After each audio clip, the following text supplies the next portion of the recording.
Hi friends, मी विठ्ठल जोशी। या व्हिडिओमध्ये आपण चंद्रपूर जिल्हा पोलीस भरतीमध्ये जी लेखी परीक्षा झाली त्या पेपरमधील गणिताची काही उदाहरणं पाहणार आहोत।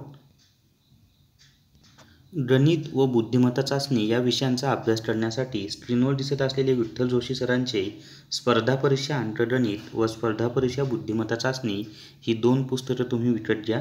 सर्व स्पर्धा परीक्षांना तुम्हाला याचा फायदा होईल। ही पुस्तकं विकत घ्यायची असतील तर 8806068618 या माझ्या व्हॉट्सअप नंबरवर मेसेज करा किंवा फोन करा, तुम्हाला घरपोच पुस्तकं मिळून जातील। चला तर मग आता या पेपरमधील गणिताच्या प्रश्नांची स्पष्टीकरणासह उत्तरं आपण पाहूया। प्रश्न क्रमांक 65 पासून पुढे अंकगणिताचे प्रश्न आहेत। तर त्यातला पहिला प्रश्न आहे पहा, 1 2 3 हे अंक प्रत्येक संख्येत एकदाच वापरून जास्तीत जास्त किती 3 अंकी संख्या तयार होतील। तर कोणतेही 3 अंक असू द्या। आता आपल्याला या ठिकाणी 1 2 आणि 3 हे अंक दिलेले आहेत। तर कोणतेही 3 अंक दिलेले असतील आणि त्या 3 अंकांपासून म्हणजे प्रत्येक अंक एकदाच वापरून जास्तीत जास्त किती 3 अंकी संख्या तयार होतील असा प्रश्न असेल तर त्याचं उत्तर नेहमी 6च येतं, हे लक्षात ठेवा। म्हणून याचं उत्तर आहे 4 नंबरचं 6 आणि त्याचा फॉर्म्युला असा आहे 1 गुणिले 2 गुणिले 3। आता संख्या कोणतीही असल्या तरी हाच त्याचा फॉर्म्युला आहे आणि उत्तर येतं 6। त्याच्यानंतरचा प्रश्न आहे 21 ते 40 पर्यंतच्या संख्यांच्या दरम्यानच्या सर्व मूळ संख्यांची सरासरी किती। सर्वात आधी आपल्याला 21 ते 40 दरम्यान एकूण किती मूळ संख्या आहेत ते पाहावं लागेल। तर त्याच्यामध्ये पहिली मूळ संख्या येते 23, त्याच्यानंतरची मूळ संख्या आहे 29, त्याच्यानंतरची मूळ संख्या येते 31 आणि त्यानंतरची मूळ संख्या आहे 37। ह्या 4 मूळ संख्या 21 ते 40 दरम्यान आहेत।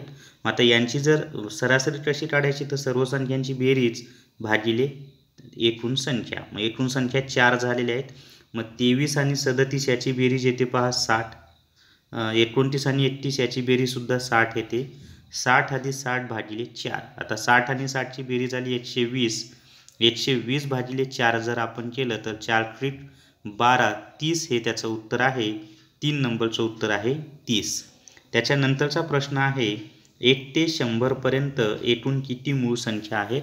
तर 1 ते 100 पर्यंत एकूण 25 मूळ संख्या आहेत, पण दिलेल्या पर्यायामध्ये 25 नाहीच आहे, म्हणून याचं उत्तर आहे यापैकी नाही। 2 अधिक 4 अधिक 6 अधिक 54 बरोबर किती।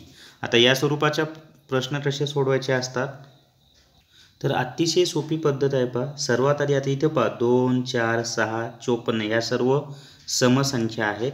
मग आता या ठिकाणी आपल्याला आधी एकूण समसंख्या किती आहेत ते काढावं लागेल। मग या ठिकाणी एकूण समसंख्या काढण्यासाठी शेवटच्या समसंख्येला 2 ने भाग द्यायचा। मग एकूण समसंख्या बरोबर 54 भागिले 2 याचं उत्तर येणार आहे 27। मग आता ह्या पहिल्या क्रमावर 27 समसंख्या आहेत। मग पहिल्या क्रमावर समसंख्यांची बेरीज बरोबर n कंसात n अधिक 1 किंवा एकूण समसंख्या आणि त्यानंतर लगेच येणारी नैसर्गिक संख्या यांचा गुणाकार। मग यांची बेरीज जर काढायची झाली तर 27 गुणिले 28 आपल्याला करावं लागेल, कारण एकूण समसंख्या 27 आहे। 27 नंतर लगेच येणारी नैसर्गिक संख्या 28, मग 27 गुणिले 28 हा जर आपण गुणाकार केला तर त्याचं उत्तर 756 हे येतं। 1 नंबरचं उत्तर आहे 756। त्यानंतरचा प्रश्न आहे एका शेतात 4/5 भागाची किंमत 42,000 आहे, तर पूर्ण शेताची किंमत किती रुपये असेल। आता समजा पूर्ण शेताची किंमत x आहे, मग x गुणिले 4/5 बरोबर 42,000। मग आता या ठिकाणी काय करायचं, हे 5 भागिले 1 पुढे जाऊन गुणिले होतील, 4 गुणिले 1 पुढे जाऊन भागिले होतील। मग आता x बरोबर असं होईल पाहते, x बरोबर 42,000 गुणिले 5 भागिले 4। मग आता 4 ने जर भाग दिला तर 4 दाही 40, राहिले 2 20 झाले, 4 पंचे 20, राहिलेले 2 शून्य द्या 10,500। मग आता 105 गुणिले 5 केलं तर 5 5 25ला 5 हातचे आले 2, 5 शून्य 0 आणि हातचे आलेले 2, 5 1 5 आणि त्याच्यावर आपल्याला 2 शून्य द्यावं लागतील, म्हणजे 52,500 हे त्याचं उत्तर येणार आहे। तर ती संख्या आहे 52,500, 2 नंबरचं त्याचं उत्तर आहे। त्याच्यानंतरचा प्रश्न आहे खालीलपैकी सर्वात मोठी संख्या कोणती। तर या ठिकाणी पहा हे 38.989862 आहे.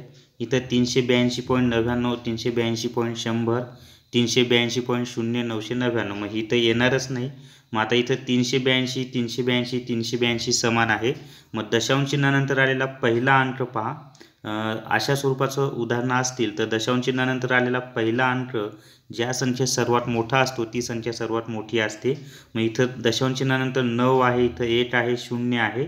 9 सर्वात मोठे आहेत म्हणून मोठी संख्या आहे 382.99. हे त्याचं उत्तर आहे. त्याच्यानंतरचा प्रश्न आहे आता, राम बाजारात चालला होता. त्याला तेथे जाणारा मनुष्य त्याच्या पत्नी व 3 मुलांसह व त्याच्या 7 बहिणींसह भेटला. प्रत्येक बहिणीकडे 2 बाळ होते. त्यात एकूण 8 मुले व 6 मुली होत्या. त्या स्त्री पुरुष व मुले मिळून किती लोक एकत्र बाजारात होते? तर सर्वात आधी आपल्याला हा राम आहे ते एक जण झाला. आता तो एक मनुष्य, त्याची पत्नी, एकाने 2 झाले. त्यांचे 3 मुलं, 2 आणि 3 5. त्यांच्या 7 बहिणी, 7 आणि 5 12.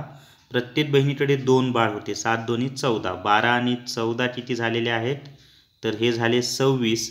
आणि राम आपल्याला धरावं लागेल. 26 अधिक किती झाले?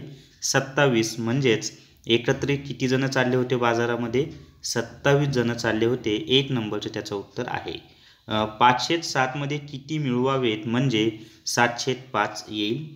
तर या ठिकाणी पहा, 507 मध्ये किती मिळवावेत म्हणजे 705 येईल असा प्रश्न आहे. मग 507 मध्ये समजा x मिळवावेत म्हणजे 705 येईल. मग आता 507 अधिक आहेत, पुढे जाऊन वजा होतील. x बरोबर 705 वजा 507. आता तिरकस गुणाकार करा. 7 गुणिले 7 केलं तर 7 7 49. 5 गुणिले 5 केलं तर 25 भागिले 7 5 35. मग आता या ठिकाणी 49 मधून 25 गेले तर राहिले 14. 14/35 हे आपलं उत्तर येतं. परंतु पर्यायामध्ये 14/35 नाहीच आहे म्हणून याचं उत्तर आहे यापैकी नाही. हे त्याचं उत्तर आहे. मुळात उत्तर आहे 14/35 पण पर्यायामध्ये तो उत्तर नसल्यामुळं आपलं उत्तर आहे यापैकी नाही. आणि तुम्हाला जर माझ्याकडून अंकगणित शिकायचं असेल तर मी येत्या 8 दिवसांमध्ये पेड लाईव्ह क्लास सुरू करणार आहे. त्याची म्हणजे पोस्टमन भरती, त्याच्यानंतर पोलीस भरती आणि इतर सर्वच प्रकारच्या भरतीसाठी ते अंकगणित असेल. त्याची मूळ फी 1200 रुपये आहे. पण 8 दिवसांमध्ये जर तुम्ही माझ्याकडे नोंदणी केली 88 06 06 86 18 या नंबरवर, तर फक्त 1000 रुपयामध्ये तुम्हाला संपूर्ण अंकगणित हा विषय शिकता येईल. आणि तिथे लाईव्ह बोर्डवर म्हणजे क्लासमध्ये आपण जसं शिकवतो त्याच पद्धतीनं मी व्हाईट बोर्डवर लाईव्ह व्हिडिओच्या माध्यमातून शिकवतो. लाईव्हमध्ये तुम्ही माझ्यासोबत इंटरॅक्शन करू शकता. तुम्ही विचारलेल्या प्रश्नांचे उत्तरंसुद्धा मी लाईव्हमध्ये देतो आणि त्याच्या 1000 रुपयामध्येच तुम्हाला PDF नोट्ससुद्धा मिळतील. पण 8 दिवसांमध्ये म्हणजे आजपासून पुढच्या 8 दिवसांमध्ये जर तुम्ही फी भरून नोंदणी केली तरच 1000 रुपयामध्ये हा क्लास भेटेल. नाहीतर फी आहे 1200 रुपये. 8 दिवसानंतर फी 1200 रुपये असेल. त्याच्यामध्ये संपूर्ण अंकगणित हा विषय शिकवला जाईल. त्याच्यानंतरचा प्रश्न आहे 5/15 7/13 9/17 8/15 4/7 या संख्या उतरत्या क्रमाने लावल्यास मध्यभागी कोणती संख्या येईल? तर या स्वरूपाच्या प्रश्नांमध्ये आता अंश पण समान नाही आहेत, छेद पण समान नाहीत. मग अंश आणि छेद समान नसतील तर छेदाने अंशाला भाग द्यायचा. मग 5/18 जर केलं तर त्याचं येतं पहा 0.45 हे येतं. त्याच्यानंतर 7/13 जर आपण केलं 7/13 तर त्याचं येतं 0.53 आणि पुढे अजून आपल्याला एक घर करावं लागेल. त्याच्यानंतरचं आहे 9/17 जर आपण केलं तर 9/17 केल्यानंतर त्याचं येतं 0.52. 8/15 जर आपण केलं तर 8/15 हे येतं 0.53. अजून एक आपल्याला अंक घ्यावं लागेल कारण इथं 53 येते आणि इथे सुद्धा 53 येते. त्याच्यानंतर अजून 3 एक अंक येतो म्हणूनच मी इथं 3 अंक घेतलेले आहेत. आणि पहिले 2 अंक समान असतील तर मग तिसरा अंकसुद्धा घ्यावा लागतो. 4/7 जर आपण केलं 4/7 तर त्याचं येतं 0.57. मग आता आपल्याला काय दिलेलं आहे, उतरत्या क्रमानं. मग सर्वात मोठे 0.57, त्याच्यापेक्षा लहान आहे 0.538, त्याच्यापेक्षा लहान आहे 0.533. आता 0.533 हा 815ची किंमत आहे. मग हा 3 नंबरला येतो, म्हणजेच हा मध्यभागी येणार आहे. कारण 5 जर एकूण संख्या असतील तर मध्यभागी 3 नंबरची संख्या येते. 1 नंबरला 4/7, 2 नंबरला 9/17, 3 नंबरला 8/15 येतं. त्याच्यानंतर 4 नंबरला 7/13 आणि सर्वात लहान 5/18 आहे. तर 8/15 हे त्याचं उत्तर आहे. 4 नंबरचं उत्तर आहे 8/15. त्याच्यानंतरचा प्रश्न आहे, एका संख्येमध्ये 8 मिळून 7ने भाग दिला तर उत्तर 9 येते. त्याच संख्येमधून 6 वजा करून 7ने भाग दिला तर उत्तर 7 येते. तर ती संख्या कोणती? आता इथे पहा, पर्यायाच्या सहाय्याने सोडवलं तरी चालेल किंवा विदाऊट पर्यायाचं सोडवायचं झालं. समजा ती संख्या 8 आहे, मग त्याच्यामध्ये 8 मिळवले, मग 8 अधिक 8 आणि त्याला 7ने भाग दिला तर 9 येतं. मग आता हे 7 भागिले 1 पुढे जाऊन गुणिले होतील. 9 गुणिले 7 केलं तर 63 आलं. हे 8 अधिक 1 पुढे जाऊन वजा होतील. 8 बरोबर 63 वजा 8 जर आपण केलं तर त्याचं उत्तर येणार आहे 55 आणि ते उत्तर आहे 3 नंबरचं 55 हे त्याचं उत्तर आहे. आणि जर तुम्ही हे सुद्धा पाहिलं, त्याच संख्येमधून 6 वजा करा. 55 मधून 6 गेले तर राहिले 49. 49ला 7ने भाग दिला तर 7 उत्तर येतं. त्यानंतरचा प्रश्न आहे, खालील समीकरण योग्य ठरवण्यासाठी योग्य ठिकाणी कंस घाला. तर 7 गुणिले 3 अधिक 4 अधिक 3 वजा 5 बरोबर 58. तर पर्यायाच्या सहाय्याने उत्तर सोडवायचं. समजा पहिला पर्याय घेतला आपण तर अधिक कंस आपल्याला सोडवावा लागतो. मग 3 अधिक 4 केलं तर 7 आलं. 7 आणि 2 9 येते. मग त्याच्यानंतर 9 गुणिले 7 जर आपण केलं तर ते आलं 63. त्या 63 मधून 5 जर वजा केले तर उत्तर आलेलं आहे 58. हे आपलं उत्तर आलेलं आहे. म्हणजेच 1 नंबरचंच बरोबर आहे. इथं आपल्याला कंस घालावा लागेल. आता त्यानंतर 76 नंबरचा प्रश्न आहे, अशी लहानात लहान संख्या शोधून काढा की जिला 15ने भागल्यास बाकी 5 उरते, 21ने भागल्यास बाकी 18 उरते व 28ने भागल्यास बाकी 18 उरते. सर्वात आधी काय करायचं, हे 15ने भाग दिल्यानंतर 5 उरते. मग 15 वजा 5 केलं तर बाकी 10 आली. 21 मधून 18 गेले तर बाकी 10 आली. 28 मधून 18 गेले तर बाकी 10 येते. या स्वरूपाच्या प्रश्नांमध्ये बाकी समान येते. मग पुढे काय करायचं, या 15, 21 आणि 28 यांचा लसावी काढायचा. मग 15, 21 आणि 28 यांचा जर आपण लसावी काढला तर तो लसावी येणार आहे. पहा आता 15 आणि 21ला 3ने भाग जातो. 3 5 15, 3 7 21. 28ला भाग जात नाही म्हणून ते आहे तसं लिहा. त्याच्यानंतर 7ला आणि 28ला 7ने भाग जातो. 5 आहे तसं लिहावं लागेल आपल्याला. 7 × 7 7 × 28. आता 5, 1, 4 यांना कोणत्याही एका समान संख्येने भाग जात नाही. मग 5 × 20 आणि 7 × 21. 21 गुणिले 20 जर आपण केलं तर 21 दोन्ही 42, म्हणजे ते 21 गुणिले 20 केलं तर 420 येतं. मग जे काही आपली लसावी आलेला आहे त्याच्यामधून ही समान बाकी वजा करायची. 420 मधून 10 जर आपण मायनस केले, 420 वजा 10 तर उत्तर येणार आहे 410. किती नंबरचा ऑप्शन आहे, 2 नंबरचं उत्तर आहे 410. आणि या व्हिडिओमधील शेवटचा प्रश्न, 7.305 अधिक 3.304 अधिक 4.12 बरोबर किती? तर सर्वात आधी याचं रूपांतर व्यवहारी अपूर्णांकात करावं लागेल. ते कसं करायचं, तर पूर्णांक आणि छेद यांचा गुणाकार म्हणजे 7 5 35, त्याच्यामध्ये अंश मिळवायचा. 35 अधिक 3 38, 38/5 अधिक 3 आणि 4चा गुणाकार करा. मग आता हे 38/5 आलं होतं आपलं पहिलं. त्याच्यानंतर 3 आणि 4चा गुणाकार 3 × 12, 12 अधिक 3 15, 15/4. त्याच्यानंतर 4 2 8, 8 आणि 1 9, 9/2. मग आता इथे लसावीच्या पद्धतीचा वापर करू आपण.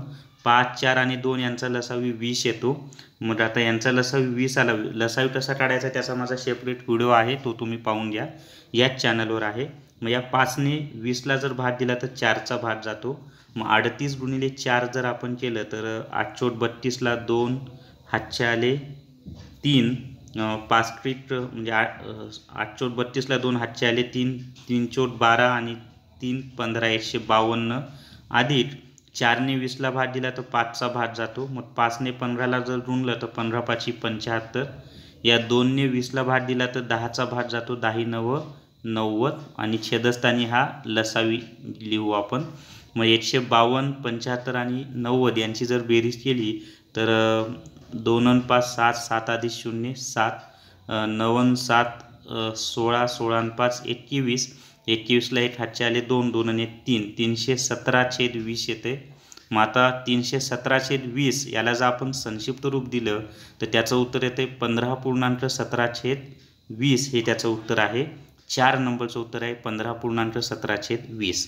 तर या व्हिडिओमध्ये आपण गणिताचे प्रश्न पाहिलेले आहेत आणि जर तुम्हाला गणित शिकायचं असेल तर ऑनलाईन क्लास तुम्ही जॉईन करा। आधी एक बॅच झालेली आहे आणि त्या मुलांना खूप फायदा झालेला आहे, तुम्हाला सुद्धा निश्चितच फायदा होईल। आणि 88 06 06 86 18 या नंबरवर मला कॉन्टॅक्ट करा, तुम्हाला संपूर्ण डिटेल्समध्ये माहिती मिळेल।